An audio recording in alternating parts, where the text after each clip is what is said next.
Code blue, code blue. We have a patient down here. Code blue, code blue. Come on.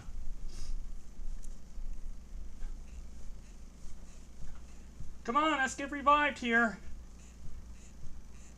Code blue. No heartbeat yet. Come on. Come on. We got a heartbeat. We got a heartbeat. He's waking up. We revived him. We revived him. Medical team, we revived him.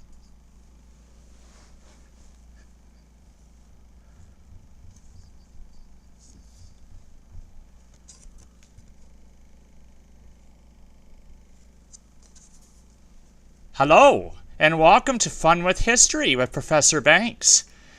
And today, we are on our 17th lesson in our Fun with History.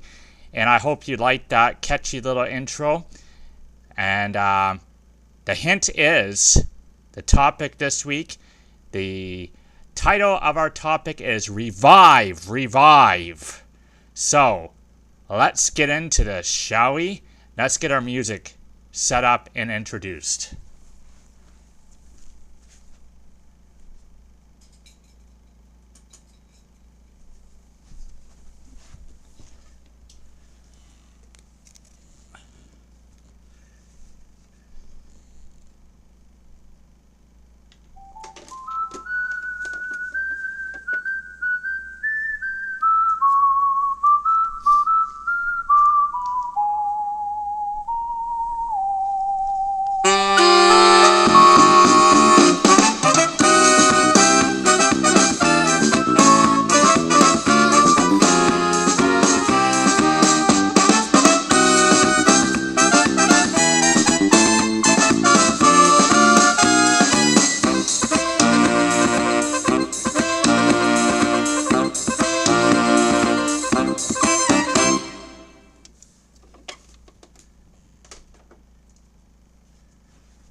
Welcome to Fun with History with Professor Banks.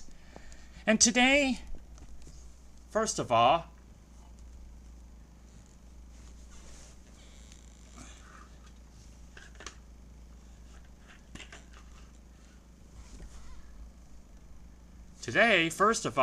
let me introduce you to my new friend. I got a bigger globe.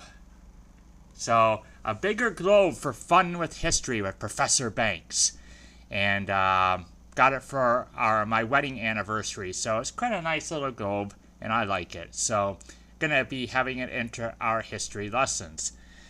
So this week it's called Revive, Revive. But before we get into that, let me share with you the joke of the week. And the joke of the week is brought to you by the letter M. Ha ha ha. No, I'm just kidding. But anyway, here's the joke. And I think it relates well to our topic this week. And of course, last week we did the Age of Enlightenment. And so we're continuing from that this week. And we're going to see the first impact that happened from that Age of Enlightenment or Age of Reason. And we're going to see that today. So anyway, here's the joke. There was a Scottish tradesman, a painter called Jack, who was very interested in making a pound where he could. So he often would thin down his paint to make it go a wee bit further. As it happened, he got away with this for some time. Eventually, the big Presbyterian church decided to do a big restoration job on one of their biggest churches. Jack put in a painting bid, and because his price was so competitive, he got the job. And so he set to it with a right goodwill, erecting the trestles and putting up the planks and buying the paint. And yes, I am sorry to say, thinning it down with the turpentine. While Jack was up on the scaffolding, painting away, and the job nearly done, there suddenly was a horrendous clap of thunder. The sky opened and the rain poured down, washing the thin paint from all over the church and knocking Jack fair off the scaffold to land on the lawn. Now Jack was no fool. He knew this was a judgment from the Almighty.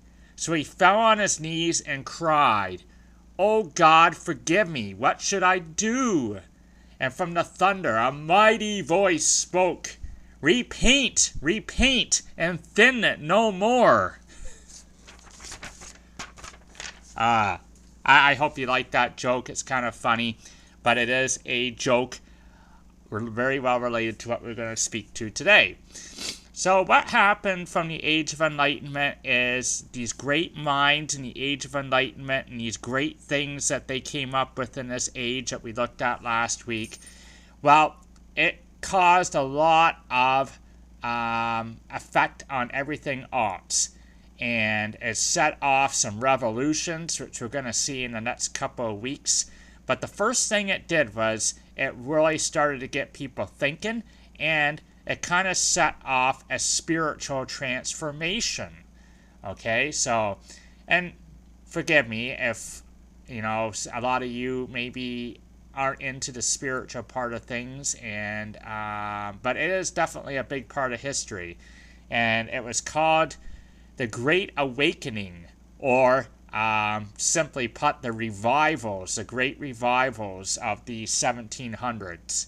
Okay, so I left you off in the late 1600s last week, and today we're going to be looking at 1720s to 1760s, okay? So that's what we're going to be looking at today. So what happened was,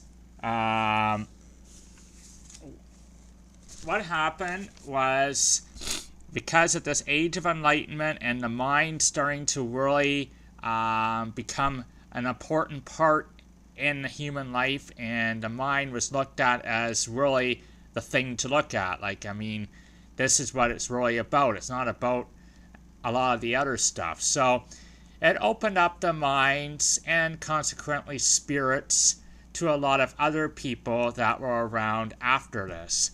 Okay, so, and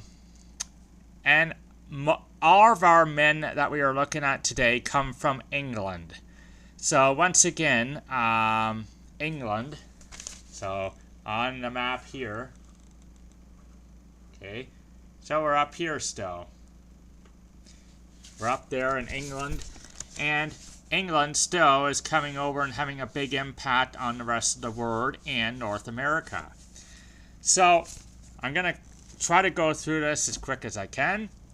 So, what we got going on here, the father kind of at this time is a man by the name of John Wesley. John Wesley is from England, and he was from 1703 to 1791. That was his time frame, John Wesley from England. Okay, and what happened with John Wesley is he was English, and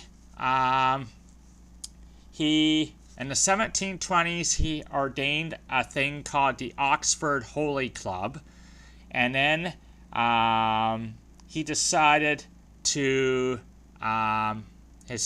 he was very spiritual, and he decided to go elsewhere to speak about his convictions. Okay, so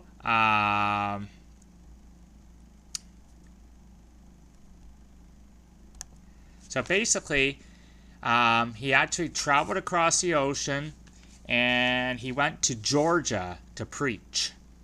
Okay, and he preached there for a while, and he actually sailed across the Atlantic in the midst of stormy weather, too. So he was very determined to get across the Atlantic. So he went to Georgia to preach. He did that. He was there for about 8 years, across the Atlantic, 1730s. 1738, he returned to Europe. And after 8 years, some things were actually starting to take place. Chapels and organizations were starting to really rise on the scene, starting to form in both America and Europe. And he returned to Europe, and his heart was strongly warmed. That was what he described his heart as, and he began to continue what he had done in Georgia. So he continued to preach, and he continued to speak about a spiritual conviction. Okay? So that is what John Wesley did. And John Wesley, again, was 1703 to 1791, and he kind of started this whole movement.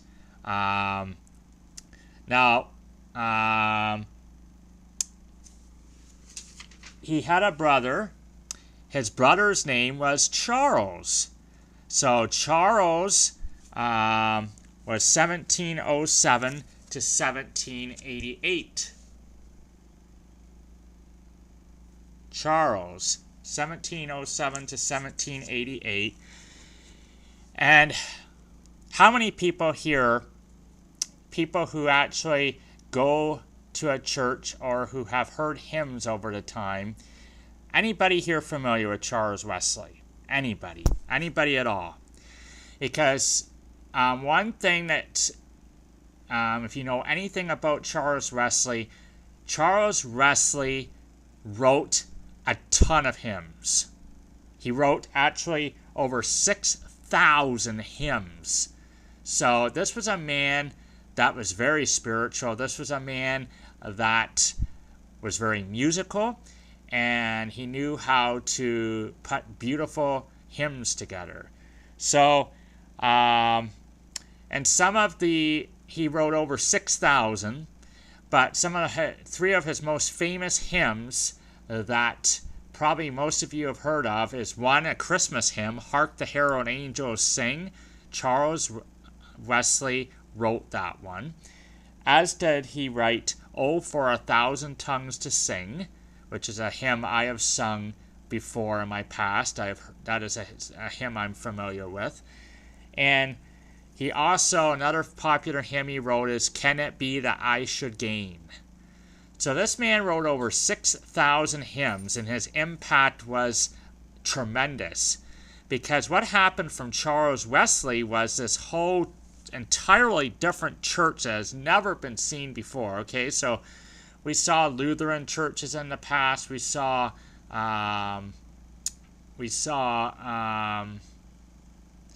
I can't think of some of the other Methodist churches in the past, Puritan churches in the past. I should say not Methodist, Puritan. And obviously the Catholic Church was very strong as well, as we saw in previous lessons. But what Charles Wesley's impact was this church developed called a Methodist church. Okay, so Methodist was... it developed in England, and it was essentially, it was called a Methodist church because it had methods in rules. Okay, so methods and rules. And Charles Wesley was a big reason for that happening. And what happened was it grew tremendously. So in 1765, it had a number of 19,735 people, or 19, I don't know if that's actually people or churches, but that is the number anyway. And then just from 1665 to 1800, it rose to 109,000. So it went from 19,000 to 109,000 in that time period. So the Methodist Church developed and grew. And we still see Methodist churches around today too. So that is a result of the Great Awakening, or the revival of the 1700s. That came as a result of the Age of Enlightenment. Okay? So Charles Wesley, a very, very, very well-known man. And the Methodist Church had a big impact because of John Wesley, Charles' brother. John Wesley pretty much shared his beliefs and convictions pretty close right up to his death. And then Charles, with all the hymns he wrote, that had a big impact on the Methodist Church. When you write 6,000 hymns, like, it's going to cause a church to really have an impact and grow. The Methodist doctrine was a factor for it growing. It talked about a new birth. It talked about the love of God. And I think the love of God is really nice. You could believe what you want to believe, but love is a good thing. And to believe in love from a higher being in God, I think that's also good too. And to practice love is very good. And the Methodist organization itself was very well structured. They had a principle of small groups in it, and people ready to be transparent about their lives. So these are some of the reasons why the Methodist Church had such a big impact. Okay? And there's two other men I want you to hear about as well. Another man, and these are all guys from England, okay? Every one of them are from England. Jonathan Edwards. Jonathan Edwards was, he was from 1703 to 1758, Jonathan Edwards. And Jonathan Edwards, basically, Jonathan Edwards was in England, and he also jumped on the ship and crossed the Atlantic and went over to North America, and he's stationed in Massachusetts, okay, and he began to preach about his convictions and beliefs there as well. So Jonathan Edwards, and there's a little bit more here on Jonathan Edwards that that I could tell you about. Jonathan Edwards, actually, his grandfather, he had a grandfather as well, and his congregation was involved in a revival later called the Frontier Revivals. And so that was a little bit about Jonathan Edwards.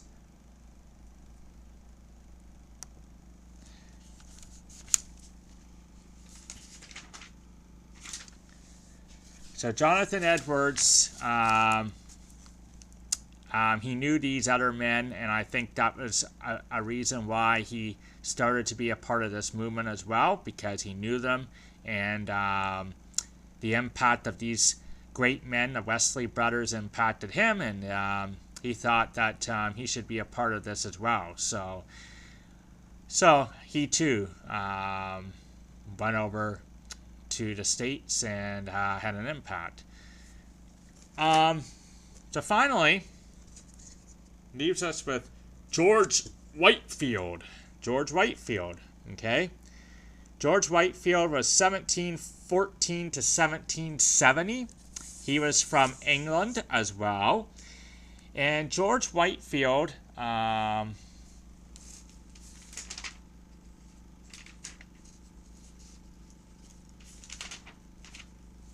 got a little bit here on George Whitefield for you as well.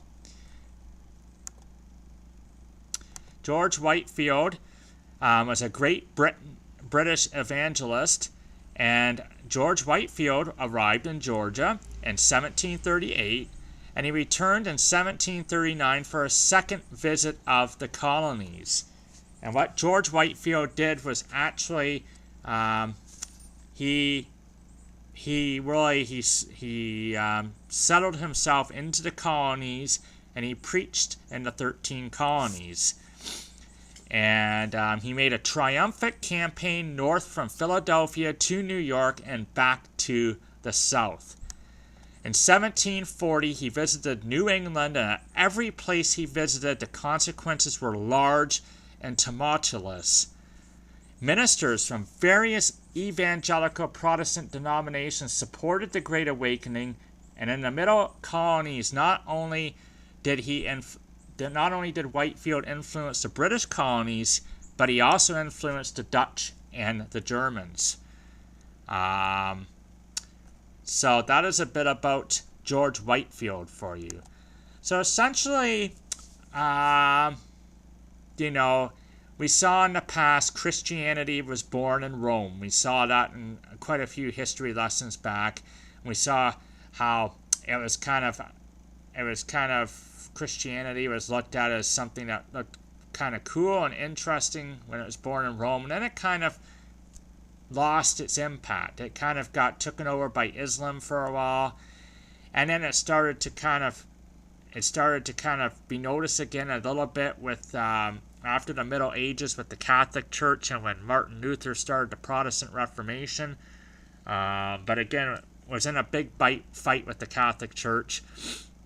But when we started to see things like the Glorious Revolution happen and definitely the Age of Enlightenment, opening up your mind to other ideas, this was really the catalyst for this starting to kind of wake up again, or revive. That's why they call it the revival, because it's not like it was something that wasn't there. It was there in the past and kind of got forgotten about, and then here it gets revived again. So the Age of Enlightenment started a great spiritual movement, really, and that was the first impact of the Age of Enlightenment. And in the next 2 weeks, we're going to look at a couple of other big impacts from it. We're going to start in America next week. We haven't talked much so far about North America history, but next week is all about America. So I hope you come back next week to join me for that. And I want to right now invite you to a tea party. Okay, so next week we're going to have a tea party. Okay, that's all I'm going to say. You're going to have to tune in to see what that's all about. But next week we're going to have a tea party as we look at the second impact from the Age of Enlightenment. So I hope that you got something out of this history lesson. I hope that you enjoyed it. I hope you found it kind of interesting and funny as well. And my friend the Globe, he's going to be a part of our history lessons every week now. So this is your professor. And I'm going to sign off now. Wish you a good week. And next week, please come back to join me as we have a tea party. And we'll dive into that topic together. So, this is Professor Banks signing off.